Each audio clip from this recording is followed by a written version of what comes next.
সুপ্রিয় দর্শক মণ্ডলী, সেভেন রিং সিমেন্ট ফ্রন্টলাইনে স্বাগত আপনাদের সবাইকে। এবি পার্টির চেয়ারম্যান মুজিবুর রহমান মঞ্জু আমাদের আজকের অতিথি। এরপরে আছেন doctor Rakib Al Hasan, youth leader, রাজনৈতিক বিশ্লেষক। রাকিব, আপনাকেও স্বাগত। ধন্যবাদ। মঞ্জু ভাই, রাজনীতি, আমি তো রাজনীতির মানুষ, কেমন আছে রাজনীতি? রাজনীতির ছাত্র আমার। কেমন আছে রাজনীতি? না, প্রথম কথা হচ্ছে যে এত বড় একটা চেঞ্জের পরে আমরা যদি কম্পেয়ার করি তাহলে তো আমরা ভালোই আছি। ইন টার্মস অফ কম্প্যারিজন সেদিকে একটা অগণতান্ত্রিক রেজিমের মধ্যে আমরা ছিলাম, তারপরে অভ্যুত্থানের পরে একটা অন্তর্বর্তীকালীন সরকারের মধ্যে ছিলাম, এখন আমরা একটা সেটেলমেন্টে আসছি, পার্লামেন্ট হয়েছে, ইত্যাদি ইত্যাদি। এটা হচ্ছে কম্প্যারিজনের জায়গায়। আর যদি এক্সপেকটেশনের জায়গায় আমরা দেখি, আমরা যেটা ভাঙতে চেয়েছিলাম যে একটা দলের সরকার মানে সব দল, রুট লেভেলে চেয়ারম্যান দলের, সচিবালয় দলের, মন্ত্রণালয় দলের, বাজারঘাট দলের, ওই জায়গাটা চেঞ্জ হয়েছে বলে মনে হচ্ছে না। যেখানে আমরা যাচ্ছি সেখানে বিএনপিময় মনে হচ্ছে। সাংবাদিকদের মধ্যেও, মিডিয়ার মধ্যেও আমরা দেখছি যে এক ধরনের সবাই একটু বিএনপিকে তোষণ করার দিকে যাচ্ছেন, পালাবদল। পালাবদল, যেটা মনে হচ্ছে যেন জাস্ট একটা রেজিম চেঞ্জ হয়েছে। তো আমরা এই জায়গাটা থেকে নেক্সট পলিটিক্সটা কোন দিকে টার্ন করবে, যেমন আপনার গণ অভ্যুত্থানের পরে আমরা কিন্তু এক ধরনের অস্থিরতা দেখেছি, এবং সেই অস্থিরতা এখনো কন্টিনিউ করে যাচ্ছে। আপনার বিশেষ করে এই জেনারেশনে তো সোশ্যাল মিডিয়ার ইনফ্লুয়েন্সটা অনেক বেশি। সোশ্যাল মিডিয়া নিয়ে খুব একজন আরেকজনকে ঘায়েল করা, একজন আরেকজনকে এক ধরনের বট বাহিনী দিয়ে আক্রমণ করা, এই ফেনোমেননগুলো খুব রাজনীতিকে খুব ক্ষতিগ্রস্ত করছে। আপনি বলতে চাচ্ছেন যে সোশ্যাল মিডিয়া রাজনীতিকে অনেকটা নিয়ন্ত্রণ করছে? সোশ্যাল মিডিয়ার ইম্প্যাক্ট আছে, ইমিডিয়েট, হয়তো লং টার্ম ইম্প্যাক্টটা কম, কিন্তু ইমিডিয়েট ইম্প্যাক্টটা খুব বেশি হয়। আমি একটা খারাপ জিনিস ছেড়ে দিলাম, আমি একজনের বিরুদ্ধে একটা অপতথ্য ছেড়ে দিলাম, ওইটা নিয়ে এই যে আপনি কিছুদিন আগে কুষ্টিয়াতে যে একটা মাজারে যে একটা হামলা হলো, একজন পীরকে মেরে ফেলা হলো, ওইটা কিন্তু একটা পুরনো ভিডিওর ইম্প্যাক্টে হয়েছে। তো এখন আমি আপনার নামে একটা কার্ড ছাপিয়ে দিলাম যে মতিউর রহমান চৌধুরী এরকম একটা কথা বলেছে। এইটা যাচাই করার আগেই তো এটা একটা ভাইরাল ট্রায়াল হয়ে যাচ্ছে। আপনার বিরুদ্ধে আরেকজন বলে ফেলতেছে যে মতি ভাই উনি তো এইটা কিভাবে বলতে পারে। এইগুলো প্রচুর হচ্ছে, এবং সবচেয়ে বড় কথা হচ্ছে এগুলো রাজনীতিকে প্রভাবিত করে ফেলছে। এবং আমরা দেখছি সরকার প্রধানের বিরুদ্ধে, বিরোধী দলীয় প্রধানের বিরুদ্ধে নানা রকমের অপপ্রচার, নানা ধরনের অপাঙ্ক্তেয় আলোচনা, এবং এটাকে কেন্দ্র করে তর্ক বিতর্ক তৈরি হচ্ছে। এর বাইরে গিয়ে আন্তর্জাতিক রাজনীতিও তো খুব বেসামাল। আন্তর্জাতিক রাজনীতিতে যেটা গত 5 বছর 10 বছর আগে ছিল না, ইদানিং যে আমেরিকানদের যে যুদ্ধংদেহী পরিস্থিতি ছড়িয়ে পড়ছে চারিদিকে, আবার একটা কাউন্টার শক্তি আস্তে আস্তে পোলারাইজড হচ্ছে। মধ্যপ্রাচ্য অশান্ত, মধ্যপ্রাচ্যের এই অনিশ্চিত অশান্ত অবস্থা তো স্বাভাবিকভাবেই আমাদের এশিয়ান কমিউনিটিতে খুব এফেক্ট করে। রিসেন্টলি যেটা আমরা দেখছি যে দ্রব্যমূল্য বাড়ার একটা ইঙ্গিত আছে, দেশের অর্থনৈতিক ক্রাইসিসের কোনো সলিউশন পাওয়া যাচ্ছে না, আপাতত সলিউশন নাই। সরকারের যে সুশৃঙ্খল জায়গায় আসার কথা, অর্থাৎ সরকার এবং বিরোধী দলের যেই সম্পর্কটা আমরা চেয়েছিলাম, যে তারা গঠনমূলক বিরোধিতার জায়গায় থাকবেন, একে অপরের জায়গায় আবার সৌহার্দ্যপূর্ণ জায়গায় কাজ করবেন, এরকম কিছুটা ইঙ্গিত ছিল। কারণ নির্বাচনের পরপরই প্রধানমন্ত্রীকে আমরা দেখলাম বিরোধী দলের নেতার সাথে দেখা করেছেন, অন্যান্যদের সাথেও দেখা করেছেন। আবার বিরোধী দলের নেতাকে একদিন দেখলাম যে উনি প্রাইম মিনিস্টারের অফিসে চলে গেছেন। এইটা কিন্তু একটা ভালো বার্তা ছিল। কিন্তু জুলাই সনদকে নিয়ে যেভাবে একে অপরের মধ্যে দ্বন্দ্বটা তৈরি হলো, একে বলছে প্রতারণা করছেন, একে বলছেন প্রতারণার দলিল, এবং এরপরে ইঙ্গিতপূর্ণ বিরোধিতা, যেটা চরিত্রহীন টাইপের যে বিষয়গুলো, এগুলো কিন্তু পরিবেশ নষ্ট করেছে যথেষ্ট। আর এর বাইরে ইদানিং আমরা দেখতে পাচ্ছি শিক্ষা প্রতিষ্ঠানগুলোতে দখলদারিত্ব একটা গণ্ডগোলের পরিস্থিতি বিরাজমান। তারপরে আপনার চাঁদাবাজি, সন্ত্রাস, পুলিশের পুলিশ অকার্যকর হয়ে যাওয়ার একটা ইঙ্গিত আছে। 2-3টা ঘটনা এমন ঘটেছে যে আপনার সরকারি দলের লোকেরা থানায় গিয়ে আসামি বের করে নিয়ে আসছেন। তো এই জিনিসগুলো যদি কন্টিনিউ করে, আরেকটা দেখলাম একজন খুব সিনিয়র পর্যায়ের পুলিশ অফিসার সরকার প্রধানের সামনে বসে উনি নিজেকে সামলাতে পারেন। বলছেন যে আমি এইভাবে এইভাবে নির্যাতিত হয়েছি এবং আমি এটা বিলং করি। উনি যদিও কোনো দলের নাম বলেন নাই, কিন্তু সবার কাছে তো এটা পরিষ্কার উনি কি বোঝাতে চেয়েছেন। উনি তো এখন ধরেন এই ধারায় যদি থানা পর্যায়ের লোকেরা বলা শুরু করে এমপি সাহেবকে সামনে রেখে যে আমি এই এই মতাদর্শ বা এই চিন্তা লালন করি।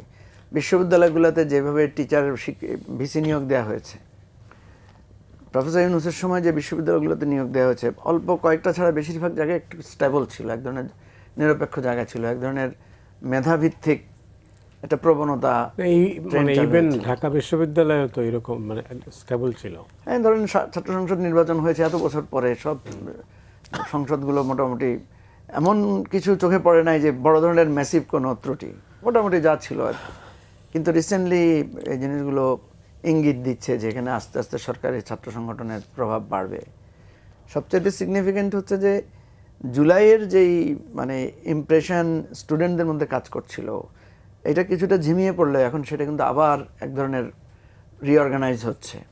কয়েকটা কারণে হচ্ছে। একটা হচ্ছে জুলাই সনদ নিয়ে সরকারের একটা পারসেপশন দাঁড়িয়েছে যে সরকার জুলাই সনদটা জাস্ট নির্বাচনটা আদায় করার জন্য ওনারা এটা এগ্রি করেছেন। আসলে ওনারা জুলাইকে মানে ধারণ করেন না। গ্রাফিতি নিয়ে একটা সিচুয়েশন তৈরি হয়েছে। তো সেখানে বিএনপির নেতাকর্মীরা স্লোগান দিয়েছে জুলাই জুলাই করিস না, হ্যাঁ জুলাই তোর বাপের না। এই যে জুলাই জুলাই করিস না, এই সাউন্ডটা কিন্তু এক ধরনের অ্যান্টি জুলাই ওয়েভ তৈরি করে।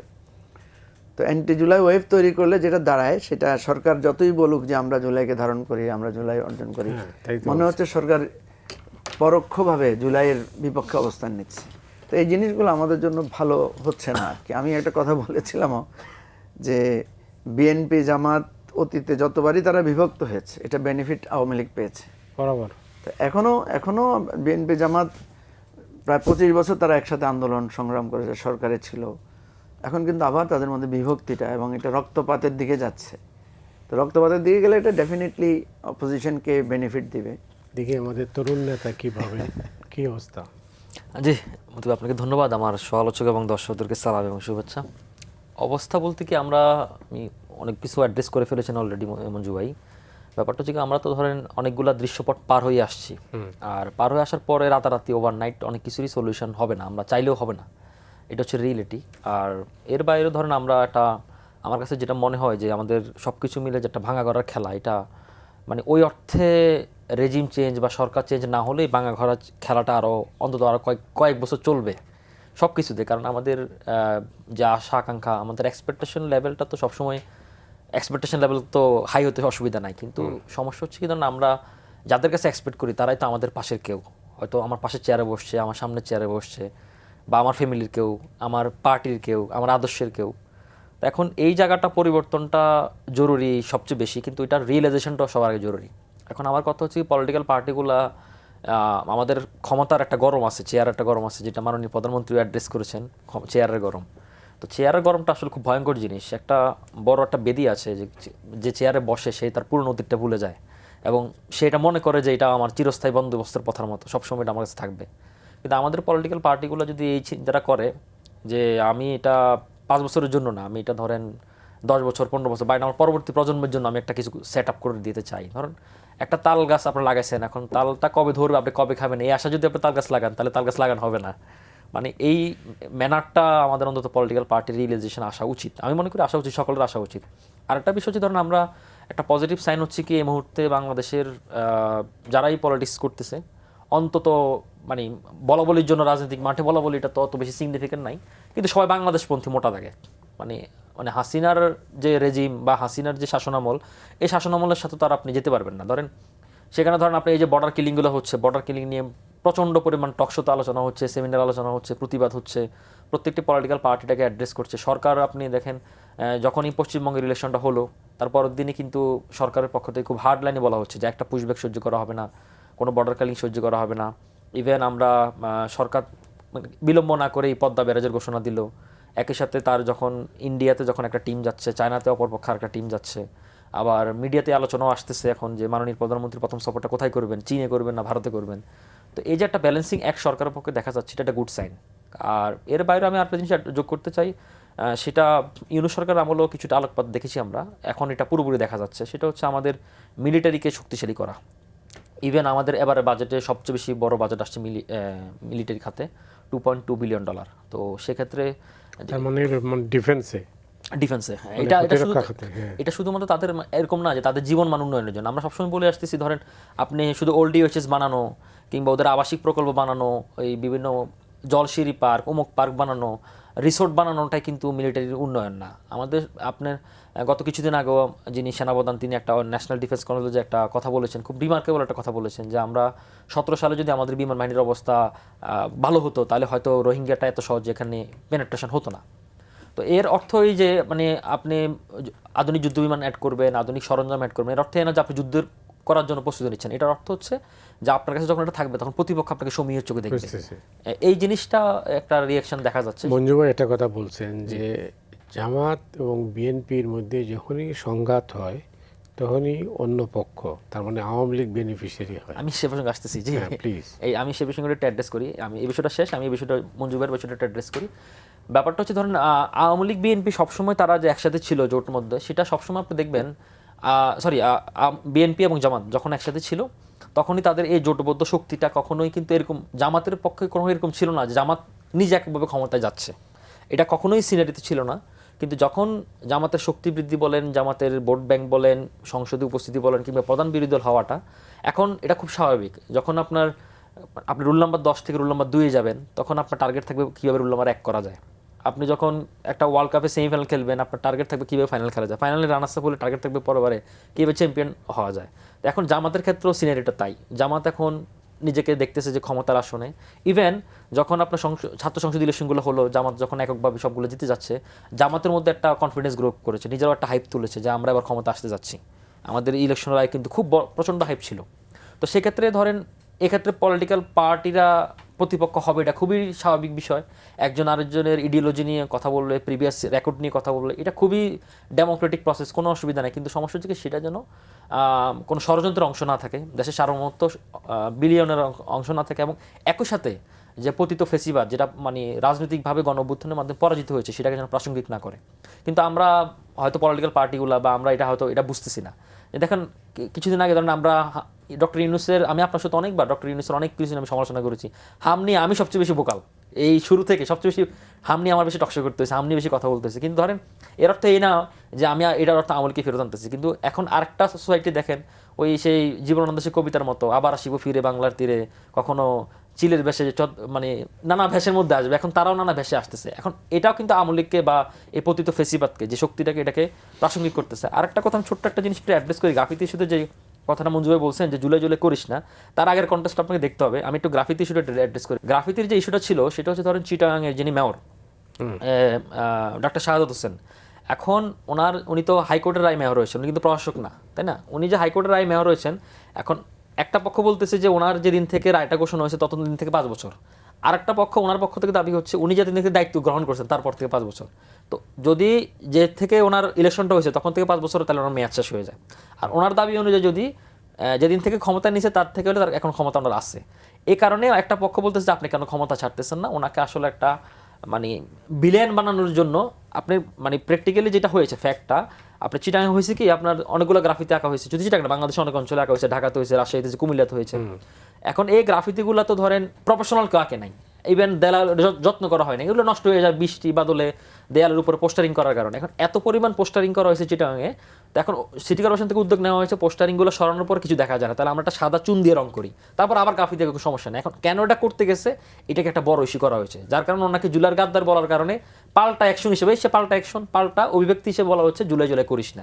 কিন্তু আলটিমেটলি এটা হচ্ছে কি ওনাকে একটা কার্ড বানানোর জন্য, ওনাকে ভিলেন করার জন্য, এবং এটাকে কেন্দ্র করে সিটি কর্পোরেশনের যে পুঁজি করা, রাজনীতিকে পুঁজি করা। দেখেন এই ধরনের কথাবার্তা বলা হচ্ছে যে তোমাদের অবদান কি, অথচ চিটাগাংয়ে যদি আপনি শুধু জুলাইয়ের কেন্দ্রের অবদান কথা বলেন, সে শহীদ ওয়াসিমের কথা বলেন, কিংবা চিটাগাংয়ের আন্দোলনে টোটালি ওরা মাঠ থেকে নেতৃত্ব দিয়ে দিয়েছে। আপনি দেখেন আমির খসরু মাহমুদ চৌধুরী, মীর হেলাল, শহীদুল্লাহ, অনেকে এখানে গ্রেপ্তার হয়েছেন, আমির খসরু মাহমুদ রিমান্ডও গিয়েছেন এই আন্দোলনের টাইম। সুতরাং মানে অন্যকে যে খাটো করা এবং নিজের যে কৃতিত্ব দাবি করা, এটা কিন্তু আসলে ধরেন সাধারণ মানুষ কিন্তু বিরক্ত হচ্ছে, যেটা আমরা মুক্তিযুদ্ধের ক্ষেত্রে দেখেছি।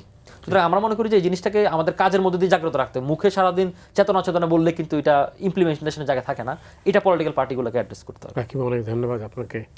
মঞ্জু ভাই, আপনি যেটা বলছিলেন, আমি আসলে আপনি সঠিক বলেছেন। বিএনপি এবং জামাতের মধ্যে দূরত্বের ফল যেটা হয়, এটার বেনিফিশিয়ারি আওয়ামী লীগ নেয়, এটা সত্য। এটা জানার পরেও বিএনপি এবং জামাত এটা রিয়েলাইজ করতেছে না কেন? এটা তো অতীতেও হয়েছে এবং সবচেয়ে বড় কথা যেটা সরি, আমি আপনার সাথে এটা অ্যাড করি, এটা কি নিছক ক্ষমতার লড়াই না কোনো কৌশল? না, এটা একটা আমরা একটা কথা বলি না যে নেড়া বেলতলায় দুবার যায় না, কিন্তু আমাদের পলিটিশিয়ানরা বা আমাদের ক্ষমতাটা বারবার যাচ্ছে। কারণ আপনার মনে থাকার কথা যে জামাতকে নিষিদ্ধ করেছিল ৭২ সালে কি আওয়ামী লীগই তো, যে কোনো কজে নিষিদ্ধ করেছে। সেই আওয়ামী লীগের সাথে কিন্তু জামাত একসাথে আন্দোলন করেছে বিএনপির বিরুদ্ধে। তাহলে এখানে আমরা দেখলাম যে জামাত কিন্তু আওয়ামী লীগ যে তার একটা এত বড় মানে ক্ষতি, এত বড় শত্রু, আবার জামাতকে রাজনীতিতে প্রাসঙ্গিক করেছে কে? ধরুন ৭২ সালের পরে যে মানে এরপরে ৭৫-এর পট পরিবর্তনের পরে যে বহুদলীয় গণতন্ত্রের পথটা উন্মুক্ত করেছেন, ওটা কিন্তু জিয়াউর রহমান করেছেন, বা বিএনপি এখানে একটা ক্রেডিট পেতে পারে। সেই বিএনপির বিরুদ্ধে আন্দোলনে কিন্তু জামাত আর আওয়ামী লীগের মধ্যে এলাই তৈরি হয়েছে। অর্থাৎ অতীতের চিন্তাটা বাদ দিয়ে প্রেজেন্ট যে ক্ল্যাশ, এটাকে তারা সামনে এনেছে। এখন এটার দুইটা ব্যাখ্যা হতে পারে যে আমি ঠিক আছে, আমার অতীতে ওনার সাথে ক্ল্যাশ ছিল। পৃথিবীতে এমন তো হয়েছে যে ইউরোপের সাথে আমেরিকার দ্বন্দ্ব ছিল না, এখন তো ইউরোপ আমেরিকা মানে একসাথে কাজ করতেছে। যে জাপানকে বোমা মেরে তারা মানে ধ্বংসস্তূপ বানিয়ে ফেলেছে, ফিলিপাইন আর আমেরিকা 20 বছর যুদ্ধ করছে, এখন একসাথে কাজ করছে। আমি দেখলাম আমেরিকার সবচেয়ে বেশি ইম্পোর্ট করতেছে পোশাকের জায়গায় ভিয়েতনাম থেকে, বা কৃষি জায়গায় ভিয়েতনাম থেকে করতেছে। এনিওয়ে, তো এখন এটা একটা জিনিস হতে পারে যে জামাত আর বিএনপি, আওয়ামী লীগ বিএনপির দুঃশাসনের বিরুদ্ধে দাঁড়াইয়া তারা এক হয়ে গেছে। আবার এবারে আমরা যেটা দেখলাম যে আওয়ামী লীগ প্রথমে জামাতকে ক্র্যাশ করছে এবং পরে বিএনপিকে ক্র্যাশ করছে। এবারে তো বিএনপি জামাতের মধ্যে যদি আপনি হিসাব করেন, আওয়ামী লীগের দ্বারা নির্যাতিতের পরিমাণ একেবারে মানে টায় হবে। মানে এ যদি বিষয় 18 বা 19 হলে 17 এরকম হয়েছে। গুম, খুন, জেল কোনো কিছু বাদ দেয় নাই। সেই জায়গায় আমরা বারবার একটা জিনিস করার জন্য চেষ্টা করেছিলাম যে আমাদের মধ্যে একটা কমন জায়গা থাকবে। আওয়ামী লীগের সাথে রাজনৈতিকভাবে আমাদের বিরোধটা কোথায়? বিরোধের জায়গাটা হচ্ছে ফ্যাসিবাদ। আর একটা এখন স্পষ্ট যে আওয়ামী লীগ ভারতীয় আধিপত্যবাদের প্রতিনিধি এই অঞ্চলে। কারণ যে তারা এগুলো দালিলিক প্রমাণ, এগুলো আমাদের কোনো কিছু বলতে হচ্ছে না। আওয়ামী লীগ শেখ হাসিনা নিজেই বলেছে, ভারতকে আমি এত দিয়েছি যে এটা তারা মানে শোধ করতে পারবে না এই ঋণ। এবং ঋণ কিন্তু ইমিডিয়েট শোধও করছে ভারত। এখন বিনা ভাড়ায়, বিনা ইয়াতে ওনাকে সেখানে শেল্টার দিচ্ছে।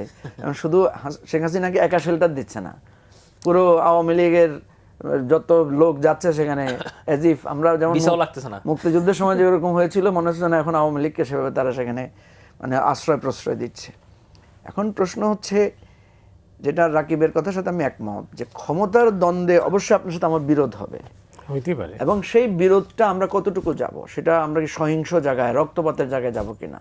এখন যেখানে একসাথে জেলখানায় ছিলাম, একসাথে আন্দোলন করেছি, তখন আমরা যে বিষয় নিয়ে বিতর্ক করি না। এখন সেটা নিয়ে যেটা বলতে যাচ্ছেন, এটা বর্ডার লাইন থাকতে হবে। বর্ডার লাইন থাকতে হবে। এটা তো বর্ডার লাইন তো নাই, বর্ডার লাইন ক্রস করতেছে। হ্যাঁ, বর্ডার লাইন ক্রস করতেছে। এবং সবচেয়ে অদ্ভুত ঘটনা হচ্ছে যে যেই কথা বলে আওয়ামী লীগ বিএনপিকে আঘাত করেছে, যেই কথা বলে আওয়ামী লীগ জামাতকে আঘাত করেছে, ওই অস্ত্রগুলো ধরেন আপনার বিরুদ্ধে তারা শত্রু যে অস্ত্র ব্যবহার করেছে, আমি এখন ওই অস্ত্রটা আবার আপনার বিরুদ্ধে ব্যবহার করছি। আমি দেখছি যে ভোকাবুলারির জায়গায় এবং টার্মিনোলজির জায়গায় উভয় পক্ষ একে অপরকে একই শত্রু। যেমন বিএনপি রিপিটেডলি জামাতকে রাজাকার, আলবদর এগুলো বলছে। শুধু রিসেন্টলি দেখলাম একটা ডিফারেন্ট ভয়েস, সেটা হচ্ছে গুপ্ত। এবং জামাতও কখনো কখনো বিএনপিকে ওই কথাগুলো বলে আঘাত করছে, দুর্নীতিবাজ, চাঁদাবাজ ইত্যাদি শব্দ নিয়ে, যেগুলো অ্যাকচুয়ালি আওয়ামী লীগের টার্ম ছিল। এখন প্রশ্ন হতে পারে এগুলো অসত্য কিনা। জামাত যে 71 সালে জামাতের যে একটা ডার্ক পিরিয়ড আছে, এটা অসত্য না। বিএনপির মধ্যে যে চাঁদাবাজির প্রবণতা আছে, দলের মধ্যে বিশৃঙ্খলা আছে, এটা অসত্য না। কিন্তু এই অসত্য জেনেই তো আপনারা ঘর করেছেন, সংসার করেছেন একসাথে। সুতরাং এখন আমিও বিএনপির বিরোধিতা করছি। আমিও বিএনপি সরকারি দল হিসেবে আমার যেহেতু অপোজিশন আছে, আমি বিএনপিকে কি নিয়ে বিরোধিতা করছি? আমি বিএনপিকে বিরোধিতা করছি যে আপনারা একটা নতুন বাংলাদেশের কথা বলেছিলেন, আপনারা 31 দফার কথা বলেছিলেন, আপনি 31 দফা থেকে সরতে পারেন না ভাই। এটা হচ্ছে আমার বিরোধিতার জায়গা, এটা হচ্ছে আমার বিএনপির সাথে বিরোধের জায়গা। বিএনপিকে আমি চাঁদাবাজ বলবো, এটা বলবো আমি, হ্যাঁ এটা বলবো যে আপনার তো চাঁদাবাজি থেকে সরতে হবে ভাই। চাঁদাবাজি করে তো আওয়ামী লীগ শেষ হয়ে গেছে, আওয়ামী লীগ টাকা পাচার করে তো রাখতে পারে নাই, আপনারাও পারবেন না, এটা আমি স্মরণ করাই দেব। কিন্তু আবার একটা মানে গুড সাইড আছে, যেটা আমি রিসেন্টলি দেখলাম, বেশ কিছুদিন আগে থেকে দেখতেছি যে যখনই আওয়ামী লীগ কোনো কিছু, শেখ হাসিনা কোনো একটা উস্কানি দিচ্ছে, তখন কিন্তু বিএনপি জামাতকে আমরা দেখছি, তারা ইভেন এনসিপি জামাত আমরা সবাই আমরা কিন্তু এক সুরে কথা বলছি। সুতরাং এটাও একটা সিনথেসিস আমার কাছে, যে বিএনপি জামাত এনসিপি এবি পার্টি আমাদের মতো যত বিরোধী থাকুক, ফ্যাসিবাদের প্রশ্নে কিন্তু আমাদের মধ্যে একটা একাত্মতা এখনো আছে। এবং এই একাত্মতা ওই যে যেটা বললাম যে ছিল না আগে, 96 টার্মে জামাত বিএনপি আলাদা হয়ে গেল, আলাদা আলাদা ইলেকশন করলো। তারপরে আপনার এই জায়গায় এসে আমাদেরকে ওটা মনে রাখতে হবে যে আওয়ামী লীগ যদি পরিবর্তিত না হয়, যেমন আওয়ামী লীগের মধ্যে আমি খুব পরিবর্তন দেখতে পাচ্ছি না। তারা কারিনা কায়সারের ইস্যুতে যে ধরনের অ্যাটাক করেছে, যে ধরনের করেছে, হতে পারে কারিনা কায়সারের ব্যাপারে তাদের দ্বিমত থাকতে পারে। তারা মানে ইভেন আমি মনে করি কারো মৃত্যুতে উল্লাস করার কালচারটা আমাদের দেশে নতুন না হয়েছে, 15ই আগস্টেও কেউ কেউ উল্লাস করেছে। সুতরাং মানে আওয়ামী লীগের লোকেরা যে যুক্তি দিচ্ছে, এই যুক্তিকে আমি নাল অ্যান্ড ভয়েড করতে পারছি না, কিন্তু কথা তো হয়েছে, তোমাদেরকেও তো এটা সরতে হবে। তোমরা যখন বলছো 15ই আগস্টে তোমরা উল্লাস করছো কেন, সুতরাং আমরাও এখন তোমাদের মৃত্যুতে উল্লাস করব। তো এটা যদি হয় তাহলে তো এটা চেঞ্জ হলো না। এখন কোনো না কোনো জায়গায় সে চেঞ্জ করতে হবে, আমরা চেঞ্জের জায়গাটা খুঁজতে হবে। আমি যেটা মনে করি যে 71-এর পরবর্তী সময়ে যেমন বঙ্গবন্ধু শেখ মুজিব সবাইকে ক্ষমা করে দিয়েছেন, তো ক্ষমা করে দিলেন কেন? ওনার কাছে কেউ কেউ ক্ষমা চেয়েছে? একটা প্রশ্ন। আর যাদেরকে উনি ক্ষমা করে দিলেন, এই জায়গাটা কি রিজলভ করা হয়েছে?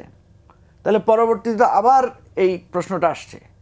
এখন আওয়ামী লীগ যেই মানে গণহত্যাটা করেছে, এবং এটা একটা সময় ছিল শুধু জামাতের বিরুদ্ধে, একটা সময় ছিল বিএনপির বিরুদ্ধে, এরপর আমরা দেখলাম এটা ম্যাসিভ আকারে ছাত্র জনতা সবার উপরে হয়েছে। ইভেন মুক্তিযোদ্ধাদেরকেও আওয়ামী লীগ রাজাকার ডাকা শুরু করেছে কোনো কোনো একটা জায়গায় গিয়ে। তো এইরকম পরিস্থিতিতে এসে এই যে আওয়ামী লীগ পুরো দেশ জাতিকে একাত্ম করে ফেলেছে, আলাদা করে ফেলেছে, আওয়ামী লীগ ভার্সেস অল, এইটার রিকনসিলেশনটা কিভাবে হবে? এটা রিকনসিলেশন কি আপনি একতরফাভাবে ক্ষমা করে দিবেন আওয়ামী লীগকে, নাকি আওয়ামী লীগকে একটা বিচারের প্রসেসের মধ্য দিয়ে একটা জায়গায় আপনি আনবেন? এটা তো সলভ করতে হবে। আওয়ামী লীগ বাংলাদেশের রাজনীতিতে ইতিহাসের একটা পার্ট। তাহলে তাকে আমি কিভাবে এই জিনিসটা সেটেল করব? এখানে কিন্তু একটা জাতীয় ঐকমত্যের ব্যাপার আছে। সেই জন্য আমরা যে কথাটা বারবার বলেছি, আজকে সরকারের পক্ষ থেকে বলা হয়েছে বা বলা হচ্ছে আজকে, যে আমরা আপনাদের সাথে সুবিচার করব, আপনাদের সাথে ন্যায় বিচার আচরণ করব। আমি এটার সাথে একমত। আওয়ামী লীগের সাথে একটা ন্যায় বিচারের ডিল আমরা করতে হবে, কিন্তু ন্যায় বিচারের ডিল করতে হলে আওয়ামী লীগকেও ন্যায় বিচার প্রার্থী হতে হবে। সে যদি ন্যায় বিচারের প্রার্থী না হয়, সে সারাক্ষণ একটা ড্যাগার হাতে নিয়ে আর একটা খুর হাতে নিয়ে থাকে, যে সে পাইলে আমাকে মারবে, আমাকে সে শোয়াই দিবে। আপনি দেখেন ভাই, তোমরা পালাই গেছো, তোমাদের এই জায়গাটা একটু রিয়েলাইজ করো। তোমাদেরকে কেউ জোর করে পার করে দিছে বিষয়টা এমন না, তোমরা নিজেরা স্বেচ্ছায় পালাই গেছো, নিজেরা স্বেচ্ছায় তোমরা আত্মগোপনে চলে গেছো। তোমাদেরকে ওই জায়গাটা থেকে আগায় আসতে হবে, তাইলে এটা রিকনসিলিয়েশন। অনেক ধন্যবাদ মঞ্জু ভাই। রাকিব, অনেকগুলো বিষয় মঞ্জু ভাই কি করেছেন, অবতারণা করেছেন, এটার কি জবাব আপনার কাছে আছে কিছু? না, আমিও একমত, এগুলোর সাথে নতুন করে কিছু বলার নাই। এগুলা যে জিনিসটা হচ্ছে, ধরেন মানে একপাক্ষিক আমি তোমাকে ক্ষমা করে দেবান, তুমি তো আমার কাছে চাইতে হবে, বা তোমার তো এই অ্যাটমসফিয়ারে এই সার্কামস্টেন্সে তোমার আসতে হবে, না হলে তো তোমাকে কীভাবে কী করবো? আপনি দেখেন তাদের একটা পক্ষ থেকে এই চাক্ষুষ দালালি প্রমাণ থাকার পরেও একটা জায়গা তাদের কোনো অনুতপ্ত কোনো জায়গা নেই, অনুশোচনা বোধ নাই। আপনি দেখেন এই কারিনা কায়সার মারা গেল, কারিনা কায়সার তো আহামরি কোনো ক্ষতি তাদের জন্য না, কোনো থ্রেড না, সে জুলাইয়ের একটা পার্ট, আর কিছুই না। জুলাই সে আন্দোলন করছে, জুলাইয়ের একটা পরিচিত মুখ, সে কন্টেন্ট ক্রিয়েটার, তার পিতৃ পরিচয় অনেক ফেমাস টেমাস, তার একটা মানে ঐতিহাসিক একটা পরিবারের সে সদস্য। কিন্তু দেখেন তাকে যে পরিমাণ মানে যে পরিমাণ থ্রেট তারা ফিল করতেছে, তার মৃত্যু কেন্দ্র করে যেমন উল্লাস, বুনো উল্লাস। দেখেন মানুষ কিন্তু আসলে ধরেন আওয়ামী লীগ যখন লাস্ট মোমেন্টে আওয়ামী লীগের এই অবস্থাটা ছিল, যে গত 15 বছরে একটা মানুষের কোনো কথা বলার কোনো রাইটস সে রাখে না। আপনি দেখেন খাদিজার কথা বলেন, জগন্নাথ ইউনিভার্সিটির ছাত্রী, তাকে জেল খাটতে হলো, মানে তারপর হচ্ছে মোস্তাক মারা গেল, কিশোর জেল খাটতে হলো, মানে একটা সিঙ্গেল ভয়েসে যখন রাখে নাই, তখনও কিন্তু মানুষ এই আওয়ামী লীগের মৃত্যুটিতে এগুলোতে এত পরিমাণ উল্লাস করতে আমি দেখি না। কিন্তু দেখেন এই যে হাদি হত্যার পরে তারা যে পরিমাণ উল্লাস করলো, কারিনা কায়সার মারা যাওয়ার পরে যে উল্লাসটা করলো, মানে উল্টাপাল্টা দেখেন কিছুদিন আগে ইন্ডিয়ার মোশাররফ মারা গেল, আমি কিন্তু দেখি নাই যে ধরেন এনটি আওয়ামী লীগ যারা তারা কি এটা খুব উল্লাস করে দেখি না। কিংবা কিছুদিন আগে শিল্পমন্ত্রী হুমায়ুন মজিদ নাকি জানি না ভদ্রলোকের নাম, উনি যে মারা গেল জেলখানা থেকে হসপিটালে গিয়ে, ওনার মৃত্যুটা কিন্তু আমি খুব বেশি উল্লাস করে দেখি না। কিন্তু এই যে একটা অবস্থা, আওয়ামী লীগ আসলে তার যে পলিটিক্যাল আইডিওলজি সেইটাকে আসলে ধর্মের সমমর্যাদা মনে করে, মানে সেইটাকে আসলে একটা নিজস্ব একটা রিলিজিয়াস মানে স্পিরিচুয়াল আধ্যাত্মিক কিছু মনে করে। এখন এই জায়গা থেকে তার বেরিয়ে আসতে হবে, কারণ আপনার পলিটিক্সে ভুল হবে, পলিটিক্সে রাইট হবে, পলিটিক্সে আপনার একটা রাষ্ট্রের সোসাইটিকে, রাষ্ট্র তো রিহেবিলিটেশনটা সুযোগ রাখে। ধরেন একজন চুরি করলো, চুরি করে সে জেল খাটলো, জেল খাটার পরে সে তো আবার স্বাভাবিক মানুষের স্বাভাবিক লাইফ ফেরে না। এখন তার তো এই প্রসেসটা তো সরকার মানে এই রাষ্ট্রই তাকে রাখে। তো আওয়ামী লীগের যে ভুলটা, তার যে বিচার ডেফিনেটলি হবে, আবার তার মধ্যে থেকে তার একটা রিকনসিলিয়েশনের মধ্যে থেকে তাকে একটা স্বাভাবিক প্রক্রিয়ার মধ্যে আসতে হবে, না হলে সে এখানে কী ব্যাকমেন্ট করবে। এখন সে যদি আপনার টেরোরিস্ট গ্রুপ হয়ে যায় তাহলে তো তাকে আপনার ওইভাবে ডিল করতে হবে। আর একটা বিষয় যে সবচেয়ে বড় জিনিসটা হচ্ছে, ধরেন আমি যেটা মনে করি যে আওয়ামী লীগ এগুলো করে তার আরও বেশি ক্ষতি করতেছে। দেখেন কারিনা কায়সারের মৃত্যুতে এতদিন কিন্তু ধরেন বিএনপি, এই মঞ্জুবা যেটা বললো, বিএনপি আওয়ামী লীগকে জামাতকে এটা বলতেছে, জামাত এটা বলতেছে, এনসি বলছে, মানে নানা বাদানুবাদ, জুলাই সনদ অনেক কিছু নেই। কিন্তু দেখেন যখন কারিনা কায়সারের মৃত্যু তারা এটা করলো, সব আবার একসাথে চলে আসলো। এখন এই দগ্ধ ক্ষতটা তো মানুষের তাড়াতাড়ি ভুলে যাবে না। ধরেন এই সরকারও ধরেন অনেক কিছু ভুল করবে, দ্রব্যমূল্য বলেন, বাজার বলেন, বিদ্যুৎ বলেন, অনেক কিছু ভুল করবে, কিন্তু যখন আপনার এটা হবে তখন আপনার আবার সব এক হয়ে যাচ্ছে একসাথে। কারণ এই ক্ষতটা তো শুকাবে না। রাষ্ট্রবিজ্ঞানীরা যেটা বলছেন, তারা বলছেন যে এখন এই মুহূর্তে সরকারের পারফরমেন্সের উপরে কিন্তু আপনার যে নেগেটিভস সেটা কার্যকর হতে পারে, যে ঠিক আছে মানুষ ভুলে যাবে না, সব ঠিক আছে। যদি সরকার ভুল করতে থাকে, ব্যর্থ হতে থাকে, তাইলে মানুষ কি করবে? আচ্ছা, এটা একটা সুন্দর একটা আলাপ বলছেন। ধরেন আওয়ামী লীগ, জামাত যে ধরেন আপনার ৭২ সালের পর থেকে তাদের যে জার্নি, কিন্তু জামাত মেইন স্ট্রিম পলিটিক্সে প্রথম প্রাসঙ্গিক হলো কবে? ৮৬-তে যখন এরশাদের সাথে আন্দোলনে গেল, ইলেকশনে গেল হাসিনার সাথে। তারপরে ৯০-এর পতনের সময় জামাত মাঠে ছিল, ৯১-তে বিএনপির সাথে সরকার গঠন করলো। তারপরে ৯৪-৯৫ থেকে তারা তত্ত্বাবধায়ক সরকার নিয়ে আন্দোলন করলো, একে আবার বিএনপির সাথে সরকার গঠন করে এই গত ২৫ বছর ঘর সংসার করলো। এখন ধরেন যখন আপনি যে প্রশ্নটা করছেন, এটা একটা খুব রাইট প্রশ্নটা হচ্ছে খুবই ভ্যালিড প্রশ্ন, এবং এটাকে নিয়ে মানে যারা ক্ষমতাসীন দল তারা ভাবছে কিনা আমি জানি না, তাদের ভাবাটা উচিত। কেন আপনাকে বলি, ধরেন একটা রাষ্ট্র সবচেয়ে কতটুকু ফাংশনিং করবে বা একটা সরকারের পারফরমেন্স কতটুকু ভালো, দুটো জিনিস মূল দেখে, দুটো প্যারামিটার, একটা হচ্ছে ইকোনমি, একটা হচ্ছে মানুষের জননিরাপত্তা। মানে ইকোনমি ঠিক থাকলে আপনার কর্মসংস্থান ঠিক থাকবে, মানুষের পেটে বাদ যাবে, মানুষের হাতে টাকা যাবে, জিডিপি গ্রোথ হবে, সব কিছুই হবে। আবার আপনার জননিরাপত্তা ঠিক রাখতে হবে। এখন এই সরকার এই দুটো জিনিসে ফোকাস রাখতে পারবে কিনা? কারণ হচ্ছে ধরেন এই যে ধরেন মানে জামাত ৭১ পরাজিত শক্তি, কিন্তু সে আবার জামাতকে আবার আওয়ামী লীগের সবার আগে বুকে টেনে নিল ৮৬-তে, আবার ৯০-তে সে সরেসার বিরুদ্ধে আন্দোলন করলো। তার মানে একটা সিচুয়েশন যদি টার্মোয়াল পরিস্থিতি যদি তৈরি হয়, তাহলে এই পরিস্থিতি ধরেন ক্ষমতার ভাগাভাগির জন্য এমন হতে পারে যে আওয়ামী লীগ আবার বিরোধী পক্ষের সাথে আন্দোলন নেমে গেল, যদি সরকার এরকম কাল্ট হয়ে যায়। সুতরাং এই সরকারকেও এটা মাথায় রাখতে হবে, কারণ এটা না রাখতে পারলে কিন্তু তার জন্য খুব মানে। আপনাকে অনেক ধন্যবাদ। দর্শক, আমরা একটা বিরতিতে যাচ্ছি, ফিরছি খুব তাড়াতাড়ি, আমাদের সঙ্গেই থাকুন।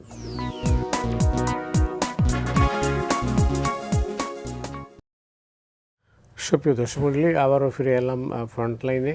মুজিবুর রহমান মঞ্জু এবং রাকিব আল হাসান রয়েছেন আমাদের সঙ্গে। রাকিব, আপনার অসমাপ্ত বক্তব্য ছিল, যেটা আপনি বলছেন যে সরকারের পারফরমেন্স এবং কিছু নির্ভর করে। আমি আপনার কাছে পরে আসবো, আমি মঞ্জু ভাইয়ের কাছে যাচ্ছি। এই পরিস্থিতিতে এই রিয়েলাইজেশন যদি আমরা এত বছর পরেও আমাদের না আসে, আর এখন প্রশ্নটা হচ্ছে স্বৈরাচারের বিরুদ্ধে একসঙ্গে আন্দোলন করার, আলাদা আলাদা আন্দোলন করলো, একসঙ্গেই বলতে পারেন, আন্দোলন করার পর এই রিয়েলাইজেশন কি আসছে? আমি তো দেখি না, না রিয়েলাইজেশনের আমরা কোনো মানে ওয়েভ দেখতে পাচ্ছি না, কোনো আলামত নাই। এই জন্য আমরা বারবার বলছি যে আমরা উভয় রাজনৈতিক পক্ষের মধ্যে এক ধরনের পুরানো রাজনীতির চর্চা আমরা দেখতে পাচ্ছি। এখন আমরা যদি ফিউচার পলিটিক্স দেখি কি হইতে পারে, যেটা রাকিব একটু করে বলেছে যে পিপল কনসার্ন কিসের উপরে। যেমন আমরা যতটুকু জুলাই সনদ নিয়ে কনসার্ন, আমরা যতটুকু রাষ্ট্র মেরামত বা রাষ্ট্র পরিবর্তন নিয়ে কনসার্ন, সাধারণ মানুষ কিন্তু কৃষক কনসার্ন হবে তার সার পাচ্ছে কিনা, তার ন্যায্য মূল্য পাচ্ছে কিনা, একজন রিক্সাওয়ালা বা একজন সাধারণ খেটে খাওয়া মানুষ সে তার জীবনযাত্রার স্বাভাবিকতা ফিরেছে কিনা, ব্যবসায়ী রাষ্ট্র ব্যবস্থাকে দেখবে তার চাঁদাবাজি আগে ছিল এখনও আছে কিনা, এভাবে সে বিবেচনা করবে। এবং এটা আমাদের দেশের একটা কালচার আমি দেখেছি। যেমন মুক্তিযুদ্ধের পরে রাষ্ট্র স্বাধীন হওয়ার পরে আমরা যখন ছোটোবেলাও দেখেছি মানুষ ফাঁকে ফাঁকে কেউ বলতো আইয়ুব খানের শাসন অনেক ভালো ছিল, আইয়ুব খান অনেক উন্নয়ন করেছে, এ ধরনের কথা বলতে শুনেছি। আবার পাকিস্তান আমলেও নাকি লোকেরা বলতো যে ব্রিটিশ শাসন অনেক ভালো ছিল। তাহলে এই যে আমাদের মানুষের কথা হচ্ছে যে সব সময় সে কম্পেয়ার করবে। এখন দেখেন বিএনপির নেতৃবৃন্দকে আমি বারবার বলতে চাই যে আপনাদের সামনে 3টা কম্প্যারিজন ফেস করতে হবে। এখন তো মাত্র বিএনপি 3 মাস গেছে, বিএনপি যখন 18 মাস যাবে একটা রিভিউ আসবে যে হোয়াট অ্যাবাউট বিএনপির 18 মাস, ইউনূসের 18 মাস এবং হাসিনার শেষ 18 মাস।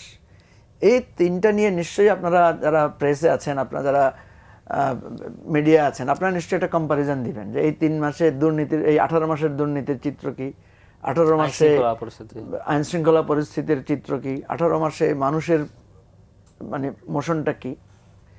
আমি বিএনপির লোকদের মধ্যে একটা প্রবণতা দেখেছি যে ওনারা ইন্টারিম গভর্নমেন্টকে সবসময় বলেন যে এটা জামাত এনসিপির সরকার। তো এখন এই কম্প্যারিজনে যদিও আমি মনে করি ইন্টারিম এটা জামাত এনসিপির সরকার না, এটা বিএনপি জামাত এনসিপি প্রভাবিত সরকার ছিল। তো এখন যদি আপনি ঠেলে ওইটাকে ওই জামাত এনসিপির সরকার বলেন এবং ওই কম্প্যারিজনে যদি লোকেরা যদি দেখে যে interim was good then BNP and Awami লীগের 18 মাস, তখন কিন্তু এই বেনিফিটটা অটোমেটিক্যালি বিএনপি এবং এনসিপির পক্ষে যাবে এবং মানুষ বলবে যে বিএনপির জামাত এনসিপির শাসন তো ভালোই ছিল, এই ধরনের কথা আসবে। এখন আমরা আমাদের পলিটিক্যাল অবজারভেশনে আমরা দেখি যে নেক্সট ইলেকশনটা যদি কম্পারেটিভলি ফেয়ার হয় তাহলে আমরা সবসময় দেখি যে সরকারি দল হেরে যায়। আপনি যদি 91 থেকে দেখেন, 91, 96, 2001 যদি আমরা এইভাবে দেখি, আপনি দেখবেন যে ইলেকশনটা যদি কম্পারেটিভলি মানুষ ভোট দিতে পারে সে সবসময় মানে অ্যান্টি স্টাবলিশমেন্টকে 111 তো তার প্রমাণ, 111 তার প্রমাণ। আচ্ছা, এখন যেটা সমস্যা হয়, সরকারি দল যখন দেখে তার জনপ্রিয়তা কমে যাচ্ছে, সে তার তো নানা ধরনের মানে ওই যে করে, সে জরিপ টরিপ করে সে যখন বুঝে যে সে হেরে যাবে, আমাদের দেশের প্রবণতা হচ্ছে তখন সে 2টা কাজ করে। সে অপ্রেসিভ হয়ে যায়, কখনো কখনো সে ম্যানিপুলেশনের প্রসেসে চলে যায়, যেটা বিএনপি গিয়েছিল যে কেয়ারটেকার গভর্নমেন্টটাকে কীভাবে পলিউটেড করা যায়, কীভাবে ম্যানিপুলেট করা যায় সেই জায়গায়, এবং সেখান থেকে 111-এর সৃষ্টি। এই হিস্ট্রিগুলো কিন্তু আমাদেরকে মনে রাখতে হবে, কারণ নাইলে আমরা একই ভুল আবার করতে যাচ্ছি। তাহলে দেখেন তাহলে বিএনপিটা থেকে রক্ষা পাওয়ার উপায় কি? বিএনপি রক্ষা পাওয়ার 2-3টা উপায় আছে। একটা হচ্ছে গুড গভর্নেন্স দেয়া, এবং রাকিব যেটা বলছে যে তাকে একটা অর্থনৈতিকভাবে একটা শক্তিশালী অর্থনীতির উপর দেশকে দাঁড় করাতে হবে। ইতিমধ্যে কিন্তু আমাদের অর্থমন্ত্রী একটা সারেন্ডার স্বরূপ কথা বলছেন। উনি বলছেন 2-3 বছরের আগে আমাদের অর্থনীতিকে ঠিক করা যাবে না। এনিওয়ে, এটা আলাদা তর্ক।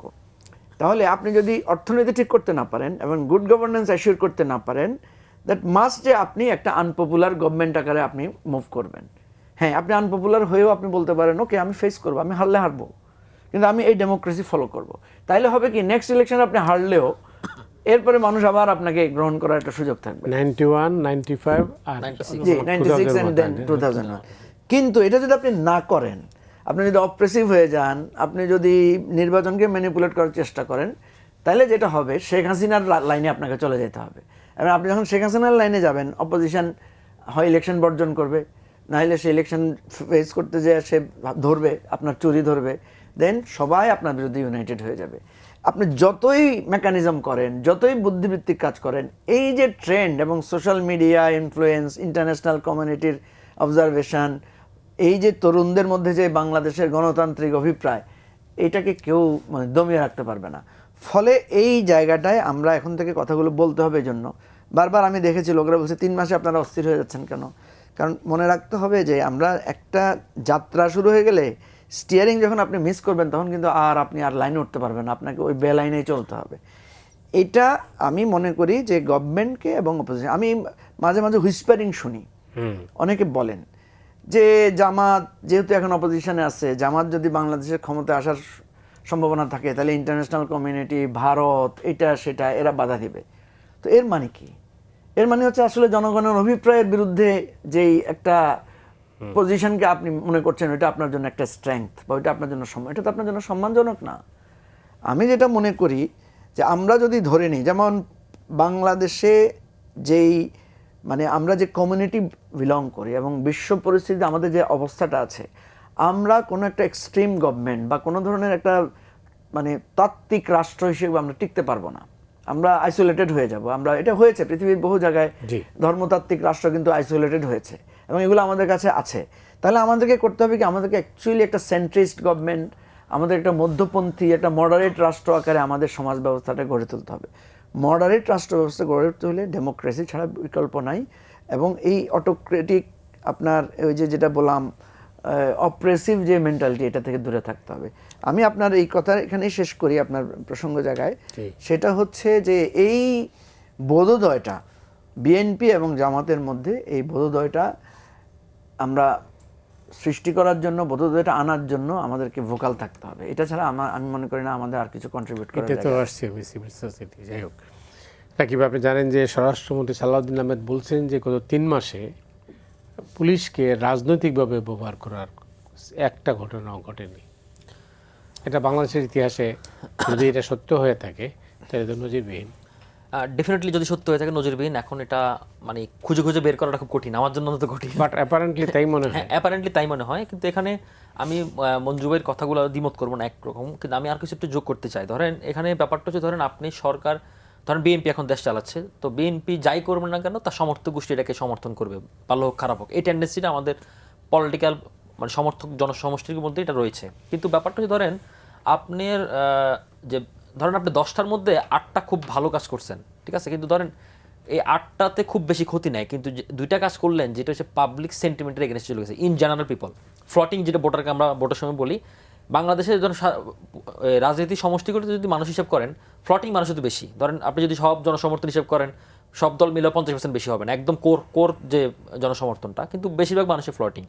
এখন এই ফ্লটিং মানুষটা যেটা বললো, অনেক কৃষকেরটা দেখবে, শ্রমিকেরটা দেখবে, ব্যবসায়ীটা দেখবে। তো এই মানুষটাকে যদি আপনি খেপিয়ে তোলেন তাহলে কিন্তু আপনার জন্য রিস্কি ব্যাপার। যেমন অলরেডি সামনে বাজেট দিবে, অনেকগুলা কথাবার্তা অলরেডি পত্রিকা আসতেছে যে মোটর বাইকে কর বসাবে, তারপরে অটো রিক্সা কর বসাবে, তারপরে বিদ্যুতের চার্জ 29% বাড়াবে, নানামুখী এগুলো কথাবার্তা হচ্ছে। এগুলো যে জনবিরুদ্ধে যাচ্ছে, এবং আমি বুঝতে পারতেছি না যে সরকারকে এই পরামর্শগুলো কে দেয়। কারণ আপনি যে ভালো ভালো উদ্যোগগুলো নিচ্ছেন, ফ্যামিলি কার্ড, হেলথ কার্ড, কৃষক কার্ড, অনেক কিছু নিচ্ছেন, খাল খনন কর্মসূচি, কিন্তু যখন এই 2টা আপনি সাধারণ ম্যাস পিপলের এগেন্সে চলে যাবেন, তখন বাকি 8টা কিন্তু মানুষ এটা গ্রহণ করবে না।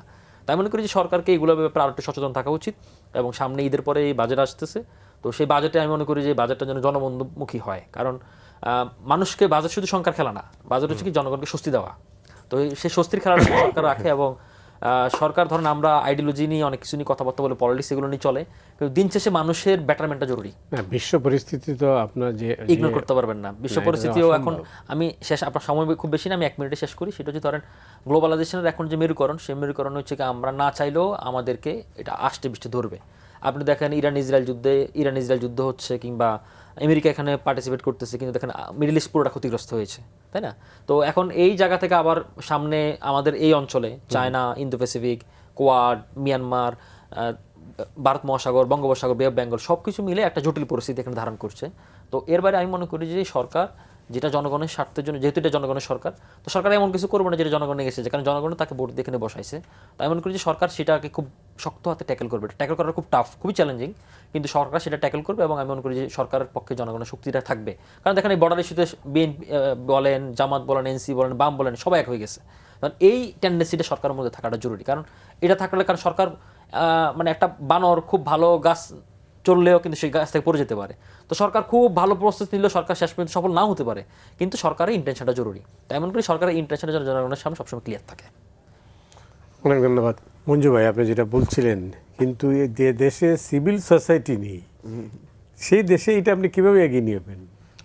না, সেটা অবশ্যই মানে আমি তো বলেছি যে আওয়ামী লীগ দেশটাকে তো আমাদের একদম ধ্বংস করে দিয়ে গেছে। মানে আমাদের কোনো ইনস্টিটিউশন নাই, ইভেন আমাদের সিভিল সোসাইটিকে, ব্যবসায়ীদেরকে, সাংবাদিকদেরকে যেভাবে দলদাস বানানো হয়েছে, এখানে আওয়ামী লীগের দোষ যেমনি আছে তেমনি আমাদের নিজেদেরও দোষ আছে। আমাদের ব্যবসায়ীরা গিয়ে যেভাবে আপনার গণহত্যাকে সাপোর্ট করেছেন লাস্ট, সেটাই আমাদের মানে শেষ করে দিয়েছে। মানে আমাদের সিভিল সোসাইটি, বিজনেসম্যান, আমাদের মিডিয়াকে একেবারে ধুলোয় গুড়িয়ে দিয়েছে।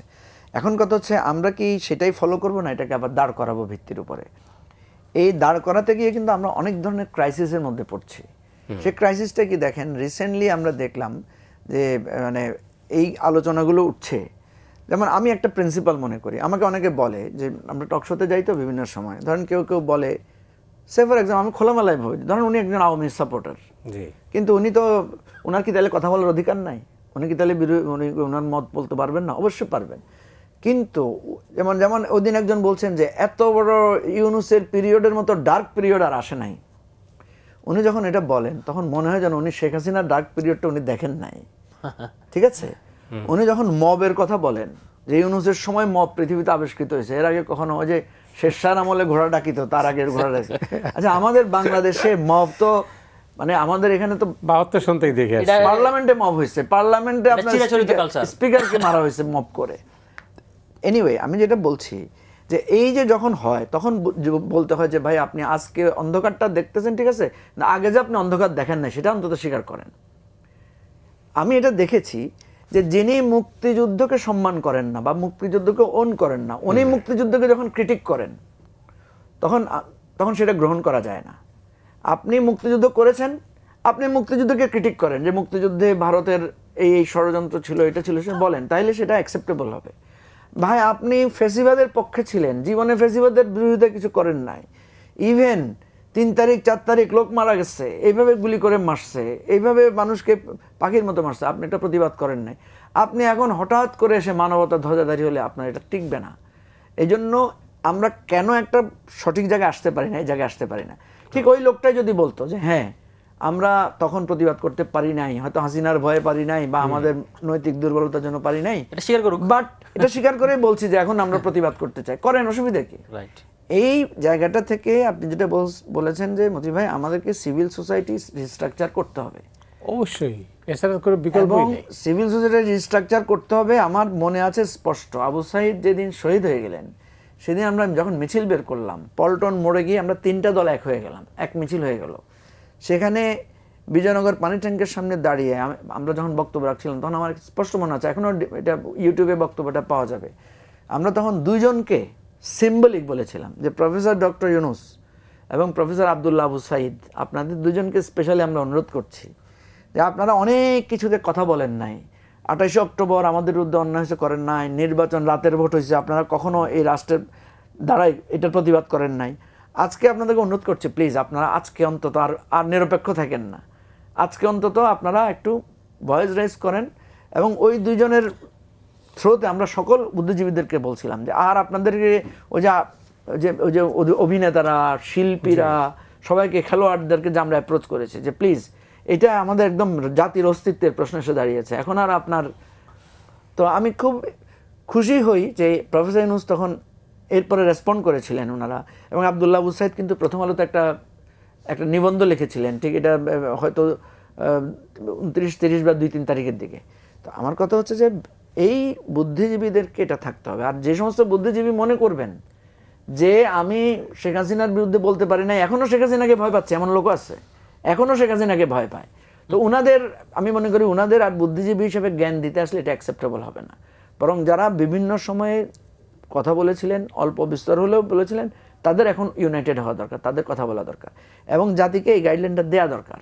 এবং আমি কিন্তু এটা নিশ্চিত, হয়তো আমার এটা অতি আশা হবে, আমি মনে করি না যে বিএনপি একদম একচ্ছত্রভাবে মত দমন করবে, বিএনপি গুম করে ফেলবে আমাদেরকে দমনের জন্য, এবং এই দমন করে বিএনপি টিকবে না।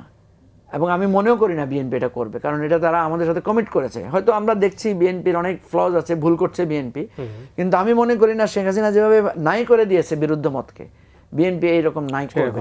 তো সুতরাং আমি মনে করি বিএনপি না, শুধু এটা আমি বিএনপিকে বলবো না, আমি মনে করব সরকারি দল, বিরোধী দল এবং ভবিষ্যতে যারা আসবেন, এই জায়গায় আমাদেরকে ধীরে ধীরে একটা জায়গায় দাঁড়াতে হবে এবং বলতে হবে যে আপনারা এটা আর করেন না, বাংলাদেশটাকে আর ওই চ্যাপ্টারে নিয়ে যান না। অনেক ধন্যবাদ আপনাকে। 1 মিনিট সময়। আচ্ছা, 1 মিনিটে আমি একটু যোগ করি। দেখুন, এটা মঞ্জু ভাইয়ের সাথে আরো একটু যোগ করি। সেটা ধরেন বিএনপির পলিটিক্স কিন্তু সেটা না। আপনি দেখেন বিএনপির আমলে আপনি আলপিন পত্রিকা বলেন, রসালো বলেন, রিসেন্টলি 2 দিন আগে রসালো পত্রিকা আবারও চালু হলো, যেটা ফান ম্যাগাজিন। আমি একটা সময় রসালোতে পলিটিক্স একটা লিখতাম। তো এখন বিএনপি এগুলোতে, বিএনপির পলিটিক্স সেটা না, বিএনপি মত প্রকাশের জন্য সবকিছু উন্মুক্ত করে দিয়েছে। আমরা এবং বিএনপিও চাই সমালোচনা করুক, বিএনপির ভুল হচ্ছে অনেক কিছু, আমরা ভুলগুলো ধরিয়ে দেওয়ার চেষ্টা করছি। আরেকটা যেটা আপনি জরুরি কথা বলছেন যে আমাদের ইনস্টিটিউশন বা বুদ্ধিজীবী সোসাইটিকে দাঁড় করানো, এটা খুবই জরুরি। কারণ রাষ্ট্রটা আসলে অনেক জায়গায় ভেঙে যাচ্ছে। কারণ আমাদের একটা ধরেন, আমরা অনেক বিপ্লবের কথা বলি, অভ্যুত্থানের কথা বলি, আমাদের একটা সামাজিক বিপ্লব দরকার। কেন বলি সামাজিক বিপ্লব অর্থ দরকার? ধরেন আপনি দেখেন এই যে গাজীপুরে কিছুদিন আগে 5 জন পরকীয়া জোরে একই ফ্যামিলি মেরে ফেললো, আবার তার লাশ পাওয়া অন্য জায়গায়। দেখুন আমাদের কিন্তু ধরেন আপনি যদি মালদ্বীপের কথা বলেন, ভুটানের কথা বলেন, ভুটানে পুরো বছরেও সারা বছর 4-5টা খুন হয় না, মালদ্বীপে একদম জিরো। এখন এই জায়গাটা থেকে আমাদের যে পারিবারিক কলহ, সামাজিক কলহ, এই জিনিসগুলো তো পলিটিক্সের বাইরে অনেক কিছু ঘটছে। তো এটাকে নিয়ন্ত্রণ করার জন্য বা এই জিনিসগুলোকে মানে কাল্টিভেট করার জন্য কিংবা এডুকেট করার জন্য, এম্পাওয়ার করার জন্য সেই আমাদের বুদ্ধিভিত্তিক সোসাইটি, সিভিল সোসাইটি এবং সেটা সরকারকেও একটু সহযোগিতা করা দরকার। কারণ এই সোসাইটিটা কিন্তু খুব শক্তিশালী না এবং একক উদ্যোগে এটা সম্ভব না। তো আমি মনে করি যে সরকার এই জিনিসটার দিকেও একটু আলোকপাত রাখবে এবং অলরেডি আলোকপাত রাখছে অনেকের সাথে, আপনাদের মতো লোকদের সাথে সরকার ডেকে নিয়ে প্রাইম মিনিস্টার মিটিং করছে। তো এটা একটা শুভ লক্ষণ। আমরা আশা করি যে শুভ লক্ষণটা বাকি দিনগুলোতে ছড়িয়ে যাবে। রাকিব, অনেক ধন্যবাদ আপনাকে। মঞ্জু ভাই, আপনাকেও ধন্যবাদ। অসমাপ্ত রাখলাম, পরে আর এক সপ্তাহে এটা নিয়ে আলোচনা করব, কারণ এটা অনেক লম্বা ক্যানভাসে আলোচনা। জি জি রাকিব, আপনাকে অনেক ধন্যবাদ। মঞ্জু ভাই, আপনাকে অনেক ধন্যবাদ। দর্শক, আপনারা যারা অনুষ্ঠান দেখলেন, আপনাদের সবাইকে ধন্যবাদ জানিয়ে আজকের মতো এখানে বিদায় নিচ্ছি।